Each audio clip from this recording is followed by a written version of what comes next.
मधुपुर मैं 1977 में आई थी और यह वर्ष बड़े उथल पुथल वाला वर्ष था, आप सबों को याद होगा। और यहाँ आकर जिन लोगों से मैं पहले मिली उसमें ये दोनों विभूति थे और उस समय से आज तक संबंध संपर्क बढ़ते गए हैं, घने होते गए हैं। मीडिया के लोग परेशान मत होइएगा, सुमनलता नहीं बोलेगी, मैं एक छोटी सी कड़ी के रूप में बोलूँगी, क्योंकि मैं मूलतः हिंदी पढ़ते हुए बड़ी बेवकूफ़ सी प्राध्यापिका रही हूँ। मैंने कभी गंभीर विषयों की ओर जाने की कोशिश ही नहीं की है, एकदम ईमानदारी से स्वीकार कर रही हूँ। मैं कविताओं, कहानियों, उपन्यासों की दुनिया में घूमी हूँ, पूरे घूमी हूँ और हिंदी के विद्वानों के सानिध्य में रही हूँ। रविभूषण जी को संभवतः याद नहीं हो, मैं 2 बार इनसे भी मिली हूँ। मुझे एक वाकया याद आ रहा है। नामवर सिंह जी एक कवि गोष्ठी में आए थे और उन्होंने मुझसे 4 पंक्तियाँ कही थीं। मैं अभी यहाँ इस पुस्तक के संदर्भ में उसको सुना रही हूँ कि कुर्सी के होते हैं 4 पाए, कुर्सी के होते हैं 4 पाए, जो भी बैठे बन जाए चौपाए।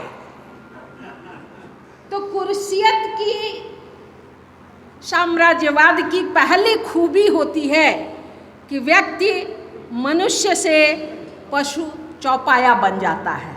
इसलिए उस पर चर्चा मैं मुनासिब ही नहीं मानती और उधर मैं ध्यान ही नहीं देती। साहित्य व्यक्ति के जीवन का तत्व होता है, प्राण तत्व, इसलिए मैं उसी को देखती हूँ।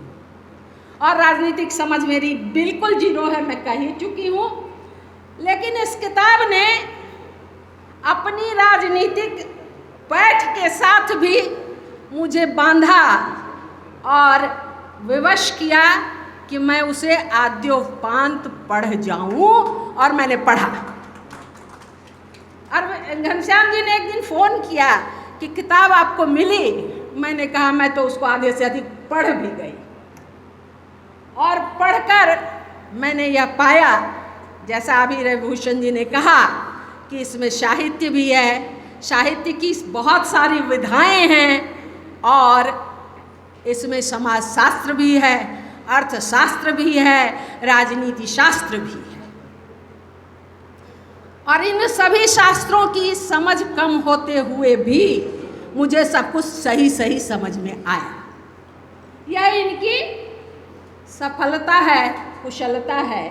जब लेखक अपने भावों को पाठक तक पूरी तरह संप्रेषित कर दे तो वही सबसे बड़ी सफलता होती है। एक सूचना मैं आपको अभी और दे रही हूँ कि इसी समय जब यहाँ घनश्याम जी की एक पुस्तक का विमोचन समारोह हो रहा है, गुजरात के अहमदाबाद में भी एक पुस्तक का विमोचन समारोह हो रहा है, और जिस पुस्तक के आधे से अधिक पृष्ठों पर केवल घनश्याम जी हैं। उस पुस्तक का नाम है झारखंड झरोखा, जो मेरे संपादकत्व में प्रकाशित हुई है, और उसमें मैंने झारखंड की सारी चीज़ों को समेटने की कोशिश की है। झरोखा नाम इसलिए दिया है कि एक छोटी सी किताब में पूरे झारखंड को कैसे समेटा जा सकता है, तो झरोखा उससे देखिए कि हाँ यही कुछ है। लेकिन उसमें आधे से अधिक में इनका जल, जमीन और जंगल है, और अभी वहाँ विमोचन समारोह हो रहा है। मैं बैठे बैठे लाइव देख रही थी उसको। मुझे आज वहाँ होना था, पर अपनी अस्वस्थता के कारण नहीं जा पाई। पुस्तक पर इतनी बातें हुई हैं कि मैं और कुछ कहना नहीं चाहती, केवल एक बात कहना चाहती हूँ कि कोरोना काल ने व्यक्तिगत रूप से मुझे बहुत प्रभावित किया है। मेरी छोटी पुत्री उसी में चली गई वो प्रोफेसर थी और बड़ी प्रतिभा संपन्न थी, और उसकी बीमारी 1 महीने तक चली, और उस 1 महीने में मैंने बहुत नज़दीक से संबंधियों को, डॉक्टर्स को, पूरे सिस्टम को और समाज को देखा, और देखने के बाद ये अनुभव पाया कि यह अद्भुत है। अद्भुत अच्छे अर्थ में भी होता है और बुरे अर्थ में भी होता है। इससे बुरा हमारे समाज में कुछ हो ही नहीं सकता है।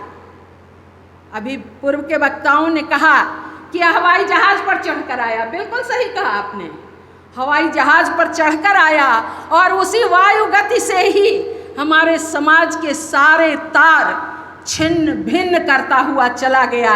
न केवल सामाजिक बल्कि पारिवारिक रेशे को भी उसने तार तार किया, और इस पुस्तक में उसका मार्मिक चित्रण हुआ है, जिसके ब्याज से पूरे विश्व के अर्थशास्त्र, राजनीति शास्त्र, समाजशास्त्र का वर्णन हुआ है। मैं केवल बधाई घनश्याम जी को नहीं देना चाह रही, ये बहुत छोटा सा शब्द है, बहुत सारे लोगों ने दे दिया है। मैं सिर्फ यही कह रही हूँ, इस कलम को ऐसे ही बढ़ते रहने दें, चलने दें, हम सब आपके साथ हैं। जय हिंद।